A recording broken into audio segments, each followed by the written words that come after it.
ते वेठा सभई गॾिजी दुरूद पढ़ो सल्लल्लाहु अलैका या रसूल अल्लाह वसल्लम अलैका या हबीब अल्लाह। सालेह करण शुरू करे मदीने वाले साईं फरमायो तो उन्हनि अमलनि जो असर इहो थींदो जो अल्लाह ताला जी दुनिया खे बि संवारींदो आख़िरत खे बि संवारींदो। मिनकुम मन युरीदु दुनिया व मिनकुम मन युरीदु आखिरह। तमाम हिकड़ा माण्हू हिन जेके दुनिया जा तलिब आहिनि, पैसो ॾोकड़ माल दौलत इज़त शोहरत दुनिया मिले। क़ुरान मिनकुम मन युरीदु दुनिया, तमाम हिकड़ा माण्हू चाहिनि था त दुनिया मिले। मिनकुम मन युरीदुल आखिरह, को आहे को आखिरत जो तलबगार आहे, को जो दुनिया के छॾे अल्लाह जो तालिब बणिजे। ये कुरान तव्हां खां थो पुछा करे, तव्हां जवाब ॾियो। आहे को अल्लाह आहे?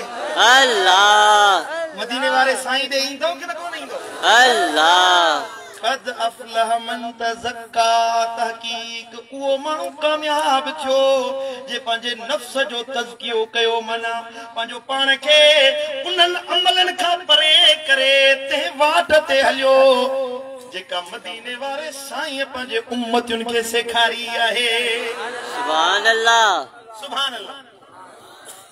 जॾहिं अमल जी राह में ईंदे, हाणे तवजो जो थोरो, अमलनि जी राह में ईंदो त अमलनि जो असर हूंदो आहे। हर अमल जो पंहिंजो पंहिंजो असर आहे। असां चवंदा साईं निमाज़ पढ़ी आयासीं, फ़ाइदो कहिड़ो थियो? तोखे ख़बर नथी पवे पर निमाज़ तुंहिंजी ज़िंदगी ते असर विझंदी आहे। सुभान अल्लाह। तो रुपयो बि ख़ैरात कयो, उनजो तुंहिंजी ज़िंदगी जे मथां असर थींदो। तो ॾाढ़ी रखी, न ॾाढ़ी जो तुंहिंजी सिहत, तुंहिंजे मामलात, तुंहिंजी हयात जे मथां असर पवंदो। तो ख़ैर जो कमु कयो, तो भलाईअ जो कमु कयो, अल्लाह ताला उनजो भलो असर तुंहिंजी ज़िंदगी ते विझंदो आहे। को माण्हू व्याज वठे, ज़िना करे, चोरी करे, उनजो बुरो असर पवंदो। पीवन फरमायो त ज़िना कसम खयो आहे गुरबत जो। ज़ानी माण्हू हमेशा मुसीबत में हूंदो आहे। भली घणी लख दौलत जा अंबार गॾु थियल हुजनि, पर हमेशा हुनजे ज़िंदगी ऐं मुक़द्दर में अल्लाह ताला दुख भरे छॾींदो। ज़ानी माण्हू खुशहाल न ॾिसंदो। शराबी माण्हू जे चेहरे जो नूर अल्लाह ख़तम करे छॾींदो।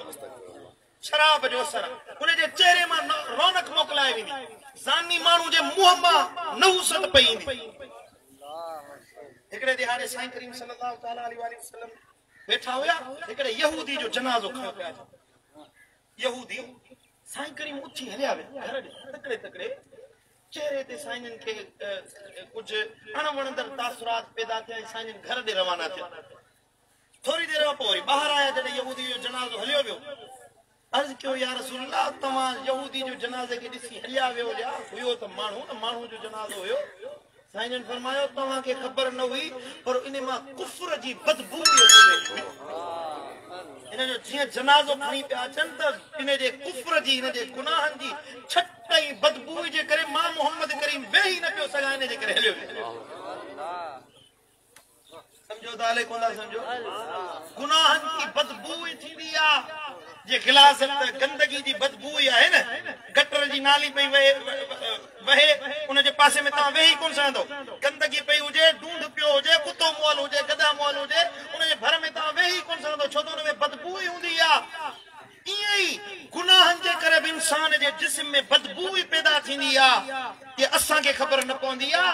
अल्लाह वारो को हुजे, बुज़ुर्ग हुजे, को वली हुजे, उनखे उनजे असर जी ख़बर पवंदी आहे। ऐं उन बदबू जे करे रहमत मोकिलाए वेंदी। अल्लाह जी रहमत जा मलाइक तोखां परे थी वेंदा। जिंदगी दुखनि सां भरिजी वेंदी। पोइ कर्ज़, मर्ज़, दर्द, परेशानियूं, दुख सभु अचे ज़िंदगी में पवंदा। पुट, इन्हनि दर्दनि जो सबबु तुंहिंजा गुनाह आहिनि। इन्हनि गुनाहनि जे करे तुंहिंजी ज़िंदगी मुश्किल बणिजी वई आहे। चईंदो महांगाई आहे, साईं हे दुख पियो आहे, मकरूज़ थी वियो आहे। पुट, तुंहिंजा अमल अहिड़ा आहिनि तॾहिं तुंहिंजी ज़िंदगी में इहे मुसीबतूं आयूं आहिनि। अमल सुधार, अॼु वाइदो कर तौबह ताइब थी अज अल्लाह जे दर ते मोट कर सुभाणे न थींदी अल्लाह ताला या गुनाहन जी बदबू खत्म करे अमलन सालिहन जी खुशबू तुझे जिस्म में पैदा फरमाए सुभान अल्लाह जिते गुल हुंदा है उते सुरहान हुंदी है और बूते ईंदा है हा न बा माखी जी मखबूते ईंदी है जिते गुल हुजन समझो ता गंदगी ते सही मुझा भौर कोन ईंदा है रहमत जा मलाइक उन्हन घरन में ईंदा है जन घरन में अल्लाह है उनजे रसूल जी गाल कई वेंदी है सुभान अल्लाह वरी जो सुभान अल्लाह मुझी गाल ते अमल कंदो ओले कोन कंदो सुभान अल्लाह जॾहिं तव्हां आमाल सालिहा कयो फर्ज पढ़णो आहे नफिल पढ़णो आहे नमाज पढ़ो नमाज खां पोइ सुन्नत पढ़ो सुन्नत खां पोइ नवाफिल पढ़ो नफिलनि जी कसरत कयो मदीने वारे साईं फरमायो त अल्लाह तो फरमाए हदीस कुदसी आहे यतकर्रबु इलैया बिन नवाफिल पाना जॾहिं नफिलनि जी कसरत कंदा आहिनि त मूं अल्लाह जे क़रीब थी वेंदा आहिनि सुभान अल्लाह अल्लाह जे वेझो थी वेंदा आहिनि वडेरे जी जेतरी चमचागिरी कंदो ओतरो पंहिंजी कुर्सी जे पासे में विहारी वडेरे जी चमचागिरी करे ॾिठी त अल्लाह जी इबादत कयो वडेरनि वटि छा मिलंदव सरदारनि वडेरनि जे दर ते वञी छा नसीब छो अथव ऐं छा नसीब थींदव वध में वध भला दुनिया जी दौलत मिली एतिरो नफ़ो थियो अल्लाह ऐं अल्लाह जे रसूल जो बणिजी वञे तुंहिंजी क़ब्र बि संवरजी वेंदी हशर बि संवरजी वेंदो दुनिया में बि इज़त वारो बणिजी सुभान अल्लाह समझ में आई गाल अलैकुम अल्लाह करे मुझ गालियूं ज़हन में वेहन मवाली हुजे सो आयो मौलवी जी तकरीर ॿुधण जे लाइ मौलवी तो जो बाबा इल्म पढ़ो इल्म का सिवा कुछ नहीं इल्म सीखो तो मवाली तो जी हाँ मौलवी साहब सच्चो ही इल्म का सिवा कुछ कोने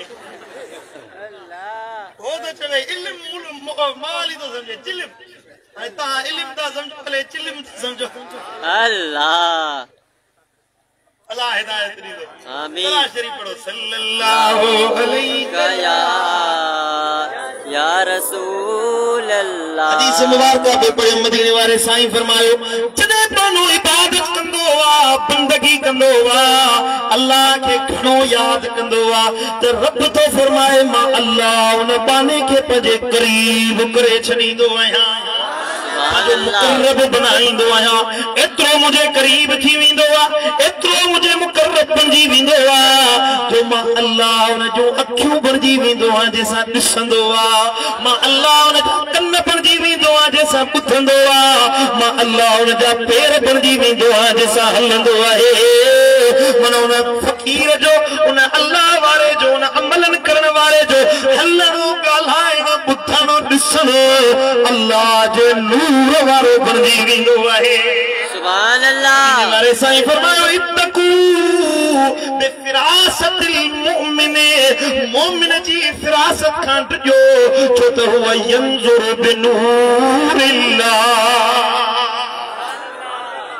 तकरी पे आयो बा सुभान अल्लाह कलाक पूरो थी वियो तकरी पे आयो दुआ घुरां अल्लाह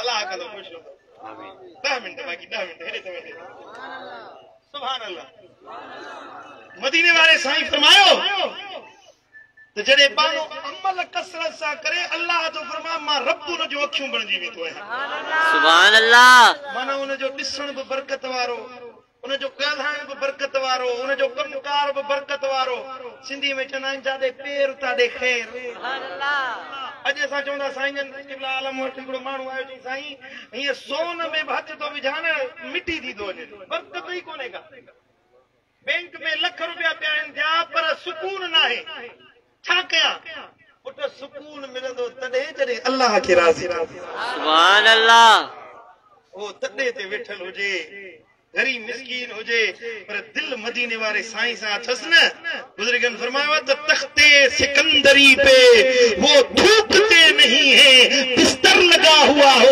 आका जिनका तेरी गली में सुभान अल्लाह महबूब जे दर ते को तॾे ते वेठल हुजे वक्त जे बादशाह के बेड़ो सुकून न मिलंदो आ जेतिरो उन मुस्तफा जे आशिक के महबूब जे दर ते वेहण में तस्कीन मिलंदी सुभान अल्लाह वरी जो सुभान अल्लाह इमरान खान हुयो मूंखे यादि चवे पियो मैं आप समझते हैं कि मैं कुर्सी पे बैठा हूँ, तते तवे पर बैठा हूँ, मैं तए जे मथे बैठो आहियां जो मां त मरी वियो आहियां, फासजी वियो आहियां। अञा त इहो बयान हिन जो पियो आहे जो हे ततल ते जे मथां वेठो आहियां, एॾी वॾी मुसीबत आहे जो हे सॼे मुल्क पाकिस्तान जी हुकूमत अञा रोए थो पियो। असल हुकूमत पोइ फ़कीरनि जी थी। सुभान अल्लाह, चओ सुभान अल्लाह। सुभान अल्लाह। असल हुकूमत अल्लाह वारनि जी थी न। सुभान अल्लाह, सुभान अल्लाह। हीअं ख़लीफ़ो वक़्त जो मोतसिम बिल्लाह हुया या महदी हुयो, हीअं दरी मां ॾिठई पे त माण्हुनि जो हुजूम लॻल हुयो, लखे माण्हू हीअं कंहिं माण्हू जे पोयां पिया वञनि। पुछा कई केरु आहे, कंहिंजे पोयां एतिरी जमात लॻी आहे? मां थो अचां त केरु मूंखे हथ ॾियण जे लाइ कोन थो अचे, हे केरु आहे? त नौकर चयो क़िबला सुञाणो नथा, हे हज़रत गौसुल आज़म पीराने पीर दस्तगीर। सुभान अल्लाह। वरी जो सुभान अल्लाह। ऐं सुञाणो नथा, हे गौसुल आज़म सैयदना अब्दुल कादिर जीलानी आहे। तो वो ख़लीफ़ो वक़्त जो तो चवे बराबर कुर्सी ते मां वेठो आहियां, पर दिलनि ते हुकूमत अब्दुल कादिर जी आहे। सुभान अल्लाह। आओ कुर्सी ते मज़ाहिर नज़र तो अचे, आंधलियूं करे साईं मुंहिंजा मुस्लमाननि जा हक़ खाई अचे, कुर्सी ते वेहे थो, सम्झे थो त मां हुक्मरान आहियां, तूं हुक्मरान नहीं, हुकूमत हुन जी आहे जेको तॾे ते वेही अल्लाह अल्लाह कंदो आहे। सुभान अल्लाह। सम्झ में आई ॻाल्हि अलाए कोन आई आहे? सुभान अल्लाह। हिक इशारे सां अल्लाह जा कामिल वली तक़दीरूं बदलाए ॾेखारींदा आहिनि। वो जेको अमलन सालिहन करण वारो जेतिरा अमल कया उनजी ज़िंदगी में तब्दीली बोतरी ईंदी आहे। तॾहिं मदीने वारे साईं जी हदीस में ॿुधाइनि त यंज़ुरु बिनूरिल्लाह, अल्लाह जा मोमिन बाना वली सगोरा रब जे नूर सां ॾिसंदा आहिनि। सुभान अल्लाह। तूं मां हिननि अखियुनि सां ॾिसंदा आहियूं न, अल्लाह वारा दिल जे अखियुनि सां ॾिसंदा आहिनि, रब जे नूर सां ॾिसंदा आहिनि। ऐं इहो ज़रूरी न आहे त अल्लाह वारनि खे नूर नसीब थियो, बाक़ी माण्हू महरूम हूंदा न। ज़ात ते नाहे दात, जेके आया से अखी विया। सुभान अल्लाह। वरी जो सुभान अल्लाह।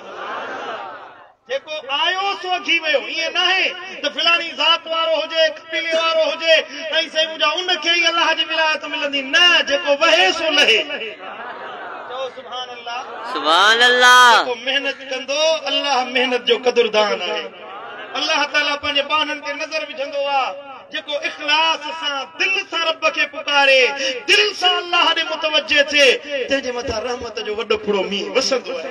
सुभान अल्लाह। जो सुभान अल्लाह, सुभान अल्लाह। हज़रत साईं खैरपुर मीर जे पासे में पिरियां लोहे अथव, मोहम्मद इस्माइल पिरियां लोहे, जेको नक्शबंदी सिलसिले में हज़रत पीर साईं रोज़े धणी जो बि मुर्शिद हुयो। पहिरियों मुर्शिद हुयो हज़रत पीर साईं रोज़े धणी रहमतुल्लाह अलैह जो। वो सैयद हुयो, हे गैर सैयद आहे, इन जो मुरीद थियो। बाद में वरी कादरी सिलसिले में साईं टे बुज़ुर्ग खां वञी बैत कई। हज़रत मोहम्मद इस्माइल पिरियां लोहे वारा ये वेठा हुया, औरत आई, साईं मूंखे पिरियां लोहे वञणो आहे। पिरियां लोहे माना पिरियां जी लोहे, पिरियां जी झूपी, पिरियां जो ॻोठ, महबूब जो शहर। हज़रत ख्वाजा मोहम्मद इस्माइल फरमाया मां किॾे वेंदी आहियां?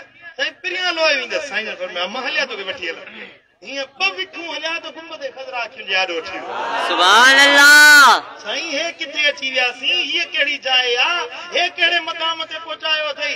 साईं ने फरमाया अम्मा तूं भले कहिड़े पिरीअ जी लोहे जी ॻाल्हि ॿोली, मुंहिंजे पिरीअ जी लोहे इहो मदीनो अथई। सुभान अल्लाह। विख हुई सागुणी असां वारी विख हुई, वो हवा में उॾामी कोन वियो हुयो। इहो तो अमलन जो फ़र्क़, जेको अमलन सालिहन करण वारो हुजे त उनजे लाइ मदीनो दूर नाहे। ॿिनि विखुनि ते मदीनो बीठो आहे। तुंहिंजे मथां आहे, तूं अमल केतिरा थो करे।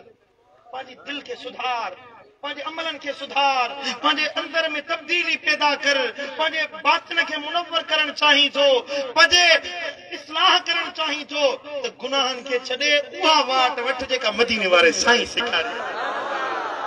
ज़िक्र फिक्र वारो थी, अल्लाह वारनि जी सोबत में वेहण वारो थी, तौबह ताइब थियण वारो थी, गुनाहनि खां माफ़ी वठण वारो थी। जेका ज़िंदगी गुज़री वई सा गुज़री वई, तवज्जो जो हेॾे अल्लाह, जेका हयाती गुज़री वई सा गुज़री वई, वरी वापसि कोन मिलंदी। जेका ज़िंदगी गुज़री वई वरी वापसि न मिलंदी। हाणे जेके ॾिहाड़ा पचा आहिनि तन में त अलाह ॾे मोट कर, उन्हनि में त अलाह ॾे मोट कर, उन्हनि में अलाह खे राज़ी कर। बकिया ज़िंदगी तौबह ताइब थी। मदीने वारे साईं फरमायो अत्ताइबु मिन ज़ंबि कमन ला ज़ंब लहू, जेको माण्हू गुनाहनि खां तौबह ताइब थिए इहो ईअं आहे ॼण ज़िंदगी में गुनाह कया ई कोन हुई। सुभान अल्लाह। अल्लाह ताला हबीबन फरमायो अल्लाह उन पाने सां मोहब्बत कंदो आहे जेको तौबह घणी कंदो आहे, जेको तव्वाब आहे, अल्लाह जेको बख़्शणहार आहे, जेको माफ़ी ॾियण वारो आहे। अल्लाह जी निगाह कुदरत तलाश कंदी आहे कहिड़ो बानो आहे जेको मूं अल्लाह खां माफ़ी वठण वारो। सुभान अल्लाह। रब जे दर ते मोट कबी ॻाल्हायो, अल्लाह जे दर ते अचबो इंशाअल्लाह। पोइ हिकिड़ो अर्ज़ु आहे तव्हांजी ख़िदमत में, जे माफ़ी वठणी आहे त बख़्शिश जी हिकिड़ी राति मथां अचे थी पई। अल्लाह सुभान अल्लाह। कंपनियुनि वारा न पैकेज वाहे पैकेज ऑफर ॾींदा आहिनि 10 रुपए में साईं मुंहिंजा 24 कलाकनि जे लाइ नेट फ्री था करे ॾियूं तव्हांखे, साईं मुंहिंजा महीने जे लाइ हेतिरा मिंट हेतिरा जीबी तव्हांखे फ्री था ॾियूं, इंटरनेट हलायो, हीअ कयो, पैकेज ॾींदा आहिनि अल्लाह जे तरफ़ां पैकेज वारी राति। सुभान अल्लाह। आम माफ़ी जो ऐलान मथां राति अचे थी जंहिंखे शब बरात सॾींदा आहिनि, छोटकारे वारी राति, निजात वारी राति, अल्लाह जे तरफ़ां आम माफ़ी वारी राति। जेको बानो माफ़ी वठंदो अल्लाह हुनखे बख़्शे माफ़ी। सुभान अल्लाह। उहा आहे 15 शाबानुल मुअज़्ज़म, 14 15 जी ॾिहाड़े जी विच वारी जेका 15 शोबान जी रात आहे। मदीने वारे साईं फरमायो इन रात में अल्लाह रब्बुल इज्जत एतिरा गुनहगार बख़्शींदो आहे, एतिरा गुनहगार बख़्शींदो आहे जेतिरा बनु कलब कबीलो अरबन जो वॾो मशहूर जंहिंमें उठ बकरियूं धारींदा हुया। नबी साईं फरमायो बनु कलब कबीले जी बकरियुनि ऐं रिढुनि जे जिस्मनि ते जेतिरा वार आहिनि अल्लाह ताला हिन रात में इन्हनि जे वारनि खां वधीक मुंहिंजी उम्मत जा गुनहगार बख़्शे छॾींदो। सुभान अल्लाह। वरी जो सुभान अल्लाह, सुभान अल्लाह। इन बरकतुनि भरी रात खे विञाए जो न। असां वटि वरी मशहूर आहे ॼाटियुनि वारी ईद, फटाकनि वारी ईद, इबादत वारी रात छुट्टी, वरी उनखे फटाका ॿारे बाहि ॿारे ॾीया ॿारे मल्हाईंदासीं। ॼाटियुनि वारी ईद आहे न, इहो वाणियुनि वारो रस्म ऐं रवाज ऐं तरीक़ो आहे। मुस्लमान इन रात खे जागी अल्लाह जी इबादत में गुज़ारींदा आहिनि। सुभान अल्लाह। फरमायो जीअं 15 शोबान जी रात पींदी आहे, सिज 14 जो लहंदो आहे, पूरी ज़मीन ते अल्लाह जी रहमत जा मलाइक पखड़जी वेंदा आहिनि। अल्लाह जे तरफ़ां पैगाम मिलंदो आहे को घुरण वारो त ॾियांस, सुभान अल्लाह। आहे को बख़्शिश तलब करण वारो त बख़्शास, आहे को दुनिया घुरण वारो त ॾियांस, आहे को दीन घुरण वारो त ॾियांस। सखी सॾे ऐं तूं निंड में पियो हुजी, आकमुल हाकिमीन सॾे त हलिया तोखे अता कयां। ऐं मुंहिंजा मिठा तूं घर में सुतो पियो हुजी, बिस्तरे ते पियो हुजी, ग़िफ़लत में पियो हुजी त तुंहिंजो इहो बदनसीबी चइबी, इहा तुंहिंजी बदनसीबी आहे जो बदबख्ती आहे जो अहिड़ी बख़्त वारी राति विञाई। छोरो पियो थिए छुड़ सोनो वसे मींहुं, उहो निदोरो ॾींहुं जो वञो वञी उन मां। सुभान अल्लाह। मींहुं पियो वसे, माण्हू चवे मां मिस्कीन आहियां, उनजी बदबख्ती आहे न, सोन पियो थो वसे खण वञी। मदीने वारे साईं फरमायो इन रात में हर मुसलमान जे लाइ बख़्शिश आहे सिवाय 3 माण्हुनि जे, सिवाय 3 माण्हुनि जे। हिकिड़ो उहो जेको शराब जे मथां हमेशगी करण वारो आहे, सदाई शराब पीए, सदाई शराब पीए, इन शराबी खे माफ़ी कोन मिलंदी। 15 शोबान जी रात में माफ़ी न मिलंदी। ॿियो उहो बदबख्त माण्हू मदीने वारे साईं फरमायो जंहिंजे मथां अब्बो ऐं अम्मा नाराज़ आहे, पीउ मां जो बेफरमान, उनखे 15 शोबान जी राति बि माफ़ी कोन मिलंदी। तवज्जो मूं ॾिया। पहिरियों जेको शराबी आहे, हमेशह शराब पीअण वारो आहे। ॿियो जेको अब्बे अम्मा जो बेफरमान आहे, पीउ मां जे करे नाराज़ अथई, हली वञी उन्हनि खे पर्चा, न त 15 शोबान जी राति बि माफ़ी कोन मिलंदी। अब्बे अम्मा जो गुस्सो तुंहिंजे लाइ जहन्नम जो ॿारण बणिबो। मदीने वारे साईं फरमायो रब्बु फी रिदल वालिद, ए नौजवानो जंहिंजो अब्बो हयात आहे, अम्मा हयात आहे, वञो पंहिंजे अब्बे अम्मा खे राज़ी कयो। जो नबी फरमायो जिते अब्बो राज़ी आहे उन ते अल्लाह राज़ी आहे, जिते अब्बो नाराज़ आहे सख़तुर रब्ब फी सख़तिल वालिद जेते अब्बू नाराज है उनते अल्लाह नाराज है हबीबन फरमायो भली मानू लख इबादतूं करे पर जेते मां नाराज है मां मोहम्मद करीम जो जनाज़ो कोन पढ़ंदुस अल्लाह हिकिड़ो सहाबी हुजे तेते मां नाराज हुई साईं फरमायो तने ते पर्च राजी थी कि या रसूल अल्लाह मां न पर्च बस मां जो मां इन ते राजी कोन साईं फरमायो काठियूं गड कयो अञा हुन जो सकरात में हुयो सकरात में साह न पियो टुटे साईं फरमायो केड़ो बदअमली कई अथई चयो त मां नाराज अथस साईं फरमायो मां के चो त माफ करे मां जो मां माफ न कंदियस साईं फरमायो काठियुनि जी बाहि जमा कयो बाहि बारियो जेते मां नाराज उन खे जेरे न में साड़ियो वञे जे अम्मा नाराज आहे त हली वञी परचा 15 शोबान जी रात उनखे माफ़ी न मिलंदी ऐं टियों उहो माण्हू मदीने वारे साईं फरमाया उहे ॿ मुस्लमान जेके हिक ॿिए में वेर रखण वारा आहिनि विढ़िया वेठा आहिनि हिक ॿिए में अदावत रखियो वेठा आहिनि ॻाल्हाइनि नथा नंढड़ी नंढड़ी ॻाल्हि में घेड़ो कयो वेठा आहिनि ख़ानदानी तकरार कयो वेठा आहिनि इहे जेके ॿ माण्हू आहिनि पाण में विढ़ियल आहिनि जेसीं पाण में ठहराव न कंदा या ॻुझी दुश्मनी ख़त्म न कंदा तेसीं 15 शोबान जी रात में हिननि खे माफ़ी कोन मिलंदी जेके फसाद कयो वेठा आहियो हिक ॿिए में विढ़ियो वेठा आहियो हिक ॿिए में सुलह नथा कयो हे हदीस नबी जी ॿुधाई तमामु अॼु चओ त दिलि मां मेर कढी सघे अल्लाह इंशाअल्लाह पुराणा वेर हिन किथां निकिरंदा ओ कुरान पोइ ॾाढी अच्छी थी वई त उहे तह ॼमी विया हिन वेर वारा चओ त माफ़ी ॾिनीसीं हिक ॿिए खे माफ़ कयो हली वञी जलसे खां पोइ परचाइजो भाकुर पाइजो सीनो सीने सां मिलायो जरूरी न आहे त वरी पक्की यारी रखो नबी साईं फरमायो ॿ विढ़ियल आहिनि हिक ॿिए खे वञी सलाम कर अस्सलाम वालेकुम व रहमतुल्लाह हो चवे वालेकुम अस्सलाम व रहमतुल्लाह सलाम जो हिक ॿिए में तबादलो कयो विच में जेका वेर हूंदो उहो ख़त्म थी वियो अल्लाह तव्हां खां परची वेंदो सुभान अल्लाह पोइ हुनखे सलाम कयो साम्हूं वारे जवाब न ॾिनो इन जो मतलब आहे उहो गुनाह उन जे मथां अल्लाह तोखे इन गुनाह खां आजो करे छॾियो सुभान अल्लाह सुलह वारा थियो सुलह वारा जेको सुलह में तकड़ करे नबी साईं फरमाया अॻ में अल्लाह उनखे जन्नत में उमाणींदो हाणे साईं इहे ॻाल्हियूं ॾुखियूं आहिनि अलाह करे सम्झ में अचनि पुट ये बेड़ झगड़ा झेड़ा फसाद ये एॾा वॾा गुनाह आहिनि जो नबी साईं फरमायो 15 शोबान जी रात आम माफ़ी जो ऐलान थींदो पर इन रात में इन बदबख्त माण्हू खे माफ़ी कोन मिलंदी जेके बजणा पाण में विढ़ियल आहिनि अल्लाह माफ़ी न दे तो बियो केड़ो दराजे दर ते मिलासी रब न बख्शे ओ अदा ओ मुजा भाईरो मुजा अजीजो जे रब न बख्शे बियो केड़ो दराजे दरवाजे ते विंदे हे हुकूमत अल्लाह जी आ इन आसमान जी छित जे हेठा जेको कुछ आहे सो रब जी मिल्कियत आ अल्लाह जी हुकूमत में किडे विंदे माफी वठ अल्लाह खां या 15 शोबान जी रात गुनाहन में न विञाइजो बदकारियुनि में न विञाइजो इन रात में अल्लाह के जागी अल्लाह जी इबादत में रब के जी याद में गुजारे अल्लाह के राजी करणो कबूल है या गाल के कोने का इंशाअल्लाह तो तवा के दावत या तो कबूल कंदो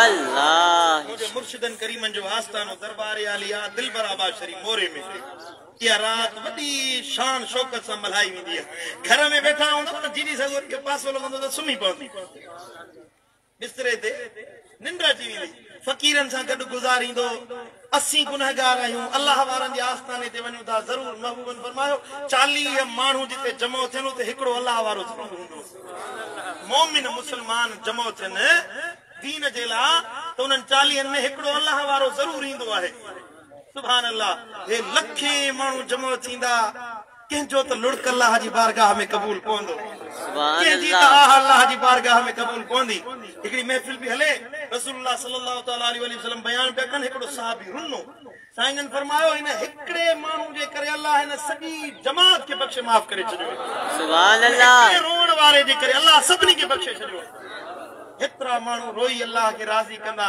असां भली सॼी ज़िंदगी गुनाहनि में गुज़ारी आहे भला इन रात में हली अल्लाह वारनि सां गॾु वेहूं त रब बख़्शे दावत क़बूल आहे मरणनि में परणनि में यारनि सां दोस्तनि सां कचहरियुनि में रातियूं गुज़ारियूं अथव हिकिड़ी रात असां फ़क़ीरनि सां गॾु गुज़ारींदासीं इंशाअल्लाह हिकड़ी रात जो सवाल है कबूल कंदो वाले कौन कंदो अल्लाह हिकड़ी रात मुझे मुर्शिद दिलबर साईं सां गॾु गुज़ारे अल्लाह इंशाअल्लाह अल्लाह हवाले सां या हिकड़ी रात तुंहिंजी गुज़िरियल सॼी ज़िंदगी जे गुनाह जो कफ़ारो बणिजी अल्लाह ताला शाल अमल जी तौफ़ीक़ अता फरमाए ऐं ॿी बि हिकड़ी दावत आहे ख़ुसूसी खुदाया कबूल कंदो अल्लाह यारनि दोस्तनि जो दावत कबूल कयूं अथव हिकड़ी मुंहिंजी दावत कबूल कयो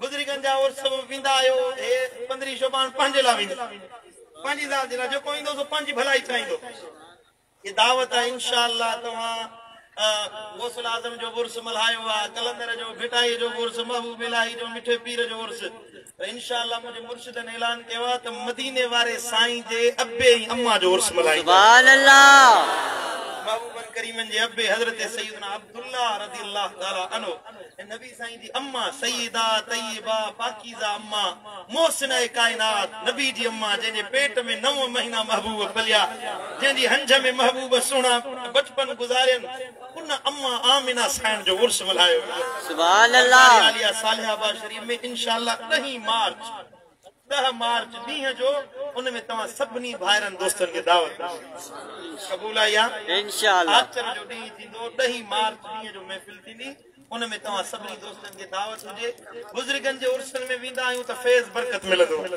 अल्लाह वारनि जे आस्थाननि ते वञी उन्हनि जे उर्सनि में ख़ैर वंड मिलंदो आहे छा नबी जे अब्बे अम्मा जे उर्स में वञी शरीक थियूं त बरकत मिलंदी कि न कोन मिलंदी नबी राज़ी थींदो कि न कोन थींदो ज़रूर थींदो अल्लाह मुंहिंजो चवण तव्हांजो अच्छा 17 जी शाम 18 जी रात इंशाअल्लाह ये आखिरी दावत करमाबाद शरीफ में रात जो 17 जी शाम मुझे मुर्शिदन करीमन जो बयान थींदो क़िबला आलम हिते वेंदा इन महफ़िल में तव्हांखे शिरकत जी दावत अल्लाह वारनि जे दरबार